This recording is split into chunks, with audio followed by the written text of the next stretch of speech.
Bueno, pues muy buena. Si estáis viendo esto es que han pasado varias cosas una detrás de otra. La primera es que yo he conseguido grabar y subir esto a algún sitio razonable en esto sin que haya habido víctimas mortales y demás. La segunda es que Paco haya tenido a bien compartir esto con vosotros. La cuestión está en que esto, ¿para qué? Bueno, aquí lo que intento mostraros es básicamente por encima. No, qué demonio, con cierto nivel de detalle, el resto ya es cosa vuestra. Poco más o menos lo que haríamos en la segunda práctica de Física 2, Real Madrid 1. Es decir, algunos de vosotros ya habéis hecho la práctica, a otros se cortó por por el tema de las medidas de confinamiento el acceso a la segunda práctica. Entonces, bueno, esto no es un sustituto porque hay una parte fundamental que es la de que vosotros cacharréis y os confundáis y os equivoquéis y corrijáis.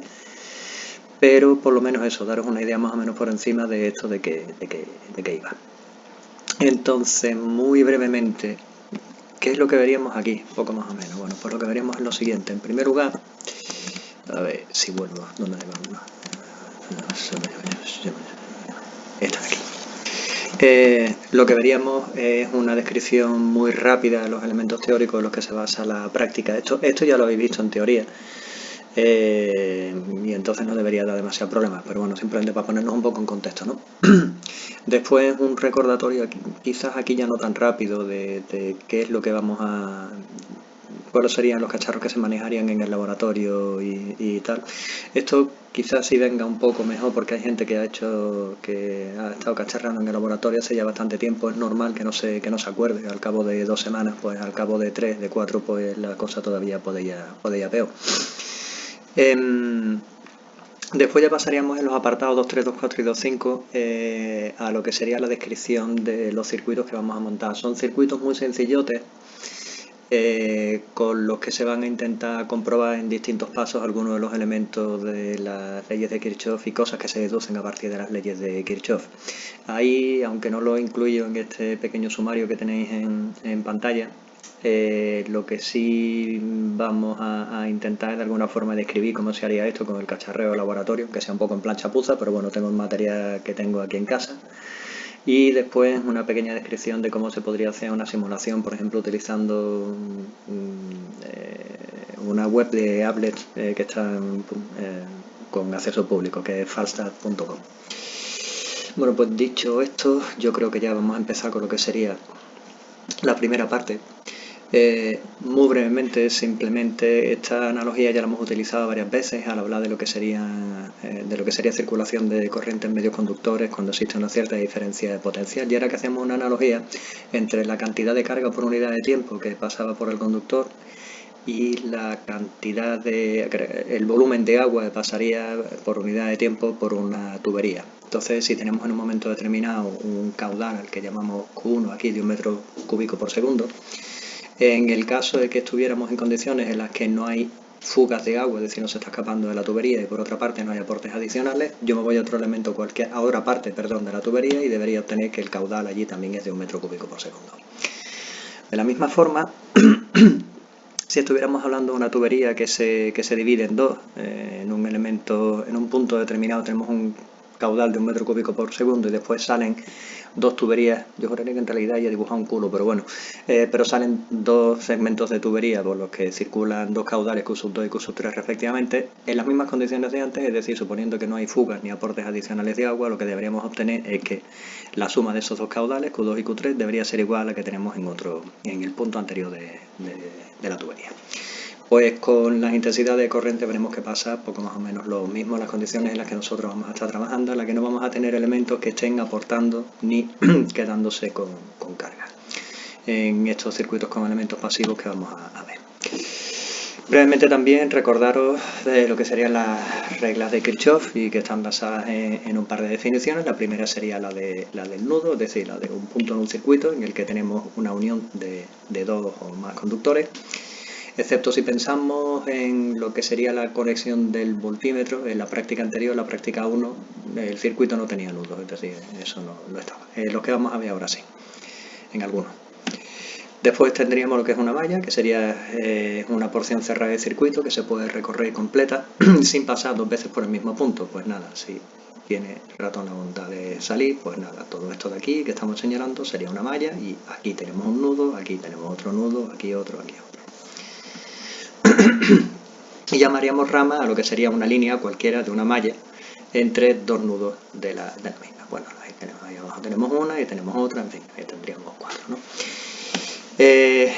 Las reglas de Kirchhoff, ¿cuáles serían? Pues bueno, la primera es la regla de las intensidades o regla de los nudos, dependiendo de dónde la veáis. Que es que básicamente lo que dice es que las condiciones en las que estamos trabajando, la suma algebraica de las intensidades que entran y salen de un nudo es 0. Y eso de suma algebraica, os recuerdo que lo que quiere decir básicamente es que les asignamos un determinado signo a algunas de las intensidades que vamos a estar viendo, de tal forma que tendríamos para las intensidades que están entrando en el nudo, I sub 1, I sub 2, I sub 3, que veis aquí, tendrían signo positivo, I sub 4, que es una intensidad corriente que sale del nudo, le pondríamos un signo negativo.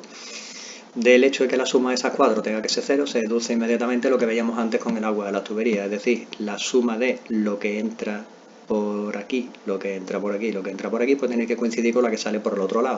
De lo contrario, eso lo que nos estaría diciendo es que en ese punto o se está acumulando carga o está generando carga, y eso no tiene ningún sentido. En cuanto a la regla de las tensiones o las mallas, lo que veíamos era que la suma de las fuerzas electromotrices, suma algebraica de las fuerzas electromotrices, en una malla debe ser igual a la suma de las caídas de potencial a lo largo de esa malla, o las caídas de tensión.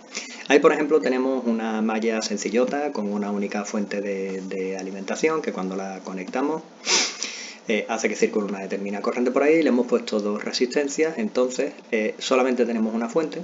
Con lo de suma algebraica, esto quiere decir una vez más que le ponemos un determinado signo. En este caso, como estamos suponiendo que la corriente va en el mismo sentido de circulación que generaría esta fuente de alimentación si fuera la única que hubiera en el circuito, que es el caso, pues entonces le ponemos signo positivo. Y eso debe ser igual a la suma de las 2 caídas de tensión que tenemos ahí, que serían la caída de tensión que tenemos en la resistencia R1 más la que tenemos en R2. En definitiva, esto de aquí. La caída de tensión entre A y B, en este caso, estaría dada de acuerdo a la ley de Ohm por I por R1, y la que tenemos entre B y C, pues I por R2, no hay más. Se puede comprobar a partir de aquí, aunque generalmente se explica al revés en algunos libros, que es posible hacer asociaciones de resistencia. Lo de las asociaciones de resistencias, ¿para qué es? simplemente por lo siguiente. En un momento determinado yo tengo un circuito en el que necesito una resistencia, yo que sé, de 150 ohmios. Y en la antigüedad, cuando podíamos salir a la calle, a ir a un supermercado, supermercado se puede ir, pero había un supermercado de resistencias, en este caso, lo que se llama una tienda de componentes eléctricos o electrónicos, uno iba para allá y resulta que no se encontraba con resistencias de 150 ohmios. Las había de 100, de 200, las había de 50 y demás. Pues bueno, lo que tendríamos es que, combinando de determinada forma esas resistencias, se puede obtener una resistencia equivalente del valor que a nosotros nos dé la gana, siempre y cuando se combinen de la forma adecuada. Aquí vamos a distinguir, Vale, empezamos. Aquí vamos a distinguir entre 2 tipos de asociaciones y, por supuesto, cualquier combinación entre ellas 2. La primera sería una asociación de resistencia en serie, como esta que vemos aquí, de resistencia R1, R2, R3. Y en este caso están caracterizadas porque la intensidad que pasa por cada una de ellas es la misma, ¿de acuerdo? Entonces, fijaos que es que aquí lo único que tenemos son conductores y resistencia. Eso lo que quiere decir es que no hay ningún elemento ahí que esté generando carga, no hay ningún elemento ahí que esté consumiendo carga. Eso lo que quiere decir es que la cantidad de carga por unidad de tiempo que pasa por A tiene que ser la misma que la que pasa por B, que pasa por C, pasa por D, y por lo tanto es la misma intensidad la que atraviesa a todas las resistencias. Se puede demostrar que tener esta combinación de resistencias, aquí he puesto 3, pueden ser 14.000 o pueden ser 2, como en el circuito que vamos a ver inmediatamente. Esta asociación de resistencias se puede sustituir por una resistencia equivalente entre los mismos 2 terminales, el primero y el último, y aplicando simplemente reglas de Kirchhoff y ley de Ohm se llega a la conclusión de que, bueno, acá ahí no se ve porque está, no sé si se verá con el puntito este por aquí, pero bueno, se llega a la conclusión de que la resistencia equivalente es simplemente la suma de las resistencias. Entonces, fijaos en que estamos sumando cantidades, magnitudes que son positivas. Eso lo que quiere decir es que el resultado que vamos a obtener en la resistencia equivalente va a ser mayor que cada una de las resistencias individuales, ¿de acuerdo? La otra posibilidad que tenemos es la de asociar resistencias en paralelo. En paralelo a lo que se refiere, a ver, lo de paralelo se utiliza porque es que desde el punto de vista gráfico es bastante explícito, por no decir pornográfico. Lo que pasa es que hay algunas veces gente que se me lía cuando dos resistencias están en serio, cuando están en paralelo, porque simplemente ven si una está colocada paralelamente a la otra, es que depende de lo que haya en medio. Aquí lo que nos tenemos que fijar es lo siguiente. Vamos a fijarnos en esta resistencia R1 y en esta resistencia R2. Esta patita de esta resistencia R1 está conectada por medio de un hilo conductor sin que haya en medio nada más, solamente conductores, es decir, están pues conectados por conductores, a esta primera patita de R2. Eso quiere decir que la primera pata de R2 y de R1 están al mismo potencial, porque están unidos por medio de un conductor. No sé si os acordáis de aquello, lo de conductores en equilibrio y tal. Esta pata de atrás, de la derecha, de R2, está conectada al mismo potencial que la pata de la derecha de R1. Eso quiere decir que las dos están también al mismo potencial. En definitiva, lo que quiere decir esto es que cuando dos resistencias, o mejor dicho, decimos que dos resistencias están en paralelo, cuando la diferencia de potencial a la que están sometidas, o la tensión a la que están sometidas, es la misma para esas dos resistencias. Y quien habla de dos, habla de tres, como es el caso. Eso, digamos, intentar aplicarlo por definición en el caso de que el dibujo sea complicado, porque es lo más fácil. Bien, pues se puede demostrar, eso quiere decir que lo demuestra Rita la cantadora, que esta asociación de resistencias entre A y B se puede sustituir por una resistencia equivalente, o que es lo mismo que tenía una resistencia equivalente, cuyo valor sale de la siguiente expresión, es simplemente la inversa del equivalente es la suma de las inversas. Cuando veáis la parte de condensadores, si no la habéis visto ya, pues veréis que la asociación en paralelo y en serie va justo al revés del pepino con respecto a lo que se dice para la resistencia, ¿de acuerdo? De esta forma, si hacéis unas cuantas cuentas, podéis llegar a la conclusión de que la resistencia equivalente que vais a obtener va a ser más pequeña que cada una de las resistencias que teníamos anteriormente. En definitiva, si quiero aumentar la resistencia equivalente con respecto a las que tengo, lo que tengo que hacer es colocarlas en serie. Si quiero que me salga una más pequeña, las coloco en paralelo.